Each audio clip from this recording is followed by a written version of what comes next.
सातारा जिल्ह्याला जोडणाऱ्या खेडमधील रघुवीर घाटामध्ये पहिल्याच पावसात 3 ठिकाणी दरडी कोसळल्यात। किरकोळ प्रमाणात जरी दरड कोसळली असली तरी वाहतुकीवर याचा परिणाम झालेला नाहीये। एकेरी मार्गे या घाटातून वाहतूक सुरू आहे, मात्र पावसाचा जोर वाढल्यास मोठ्या प्रमाणावरती दरड कोसळण्याची भीती व्यक्त केली जाते।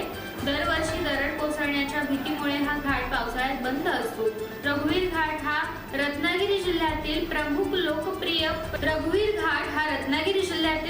लोकप्रिय पर्यटन क्षेत्र आहे, मात्र दरड कोसळण्याच्या घटनांमुळे हा घाट धोकादायक झालाय। रत्नागिरी जिल्ह्यातील रघुवीर घाटात 3 ठिकाणी दरड कोसळली आहे। वाहतूक एकेरी मार्गे सुरू आहे, मात्र दरडीचा धोका कायम आहे। सातारा आणि रत्नागिरी जिल्ह्याला जोडणाऱ्या रघुवीर घाटात 3 ठिकाणी दरडी कोसळल्या।